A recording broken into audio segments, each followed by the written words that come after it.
नमस्कार, मैं हूं सुजाता सैनी और आप देख रहे हैं India speaks daily. Kiran Bedi पर आरोप लगा है कि उन्होंने अपनी शक्ति का दुरुपयोग करते हुए अपनी बेटी की जासूसी कराई। यानी उनको जो पावर दी गई थी प्रशासन की तरफ से, उनको जो पद मिला हुआ था उसके आधार पर उसका प्रयोग करते हुए उन्होंने अपनी निजी कार्य किया, अपनी बेटी की जासूसी करवाई।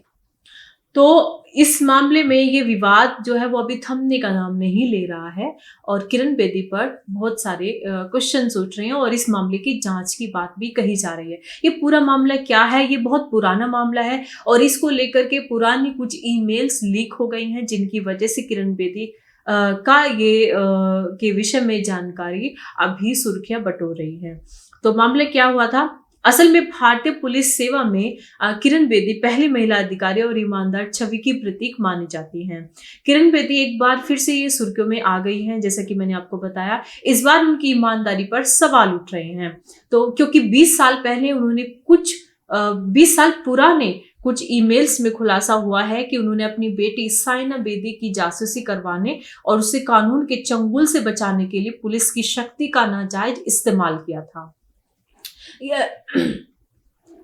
यह मामला 2003 का है, जब किरण बेदी अपने करियर के शीर्ष पर थी और संयुक्त राष्ट्र में अहम जिम्मेदारी निभा रही थी।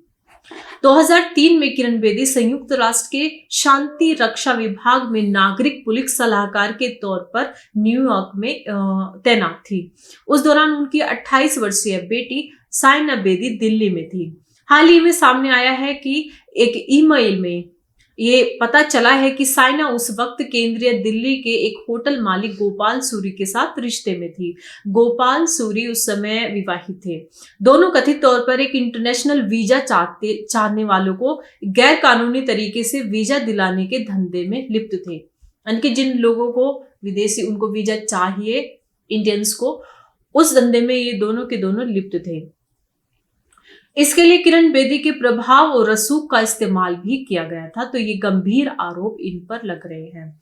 जब किरण बेदी को इसकी भनक लगी तो वे गुस्से में आ गई, क्योंकि उनकी बेटी थी तो वो अपनी माँ के जो पोस्ट है उसका फायदा लेकर ये काम कर रही थी। जब किरण बेदी को ये बात पता चली तो उन्हें काफी गुस्सा आया। उन्होंने साइना को फटकार लगाई और इसे मानव तस्करी उन्होंने करार दिया। उन्हें डर था कि अगर साइना पर कानूनी कार्रवाई होगी तो उसका करियर खराब हो जाएगा, इसके साथ ही किरण बेदी का नाम भी खराब होगा। तो इसके बाद किरण बेदी ने दोहरी भूमिका निभाई इसमें। एक तरफ एक चिंतित मां के तौर पर वो अपनी बेटी को गलत रास्ते से हटाने की कोशिश कर रही थी और दूसरी तरफ एक प्रभावशाली पुलिस अधिकारी के तौर पर अपने पद का इस्तेमाल कर वो साइना को बचाने का प्रयास कर रही थी।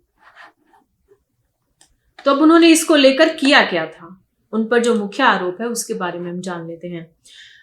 किरण बेदी ने न्यूयॉर्क से दिल्ली में अपने परिचित और पुलिस अधिकारी को साइना गोपाल की गतिविधियों पर नजर रखने का निर्देश दे दिया था, जो कि पूरी तरीके से गैर कानूनी है, क्योंकि ये इनका निजी मामला था। और अगर उनकी बेटी पर कोई एफआईआर या उनके खिलाफ कोई केस बनता तो ये फिर ये एक प्रॉपरली ये एक आधिकारिक मामला हो जाता, लेकिन वो गुप्त रूप से नजर रख रहे थे अपने सोर्सेज के थ्रू। किरण बेदी ने दोनों की हर हरकत पर निगाह रखी, लेकिन हैरानी की बात है कि गोपाल और साइना के खिलाफ कोई कानूनी कार्रवाई नहीं की गई। यानी कि इन्होंने उनकी जासूसी तो की सरकारी तंत्र का इस्तेमाल करके, लेकिन इन पर कोई कानूनी कार्रवाई नहीं हुई। आरोप है कि पुलिस का पूरा ध्यान उनकी जासूसी करने और निजी जीवन की जानकारी जुटाने में लगा रहा, न कि कानून लागू करने में। इस दौरान स्विट्जरलैंड के एक डिप्लोमेट के साथ हुए यौन उत्पीड़न के मामले में भी कथित तौर पर नजरअंदाज कर दिया गया। तो इस बीच कुछ और चीजें भी हुई जिनको भी नजरअंदाज इन्होंने किया। अब ये ईमेल और टेप का मामला क्या है, ये ईमेल कैसे लीक हुई है? जिस मीडिया कंपनी ने इन ईमेल्स को सार्वजनिक किया है उसका दावा है कि उनके पास साइना और गोपाल की बातचीत के टेप भी हैं। तो ईमेल और टेप का दावा किया जा रहा है जो पूरी तरह से असली है। इन सबूतों से सवाल उठता है कि क्या किरण बेदी ने अपनी शक्ति का दुरुपयोग किया है? क्या उनकी बेटी को बचाने की कोशिश में कानून को ताक पर रख दिया गया था? अब इसमें किरण बेदी का जवाब भी सामने आया है। उसके देख लेते हैं उन्होंने क्या कहा। इस मामले पर किरण बेदी ने कहा कि 22 साल पहले मैंने अपनी बेटी की सुरक्षा के लिए पुलिस से संपर्क किया था। तो वो कह रही हैं कि मैंने पुलिस से संपर्क किया था ताकि उनकी बेटी की सुरक्षा हो सके। मुझे लगा कि उसे निर्दोष रूप से फंसाया जा रहा है। मैंने एक माँ का फर्ज निभाया। उन्होंने दावा किया कि साइना को एक शोषणकारी व्यक्ति से बचाने के लिए उन्होंने यह कदम उठाया और इसमें पुलिस व दोस्तों ने उनकी मदद की। हालांकि बेदी ने ईमेल सार्वजनिक करने वाली कंपनी की वैधता पर भी सवाल उठाए हैं। उन्होंने कहा कि मेरे ईमेल तक पहुंच किस कानून के तहत बनाई गई, मेरी गोपनीयता का हनन करने की इजाजत किसने दी है। तो उन्होंने इस पर सवाल खड़े किए। अब किरण बेदी सुर्खियों में है, तो उन पर क्या आरोप लग रहे हैं।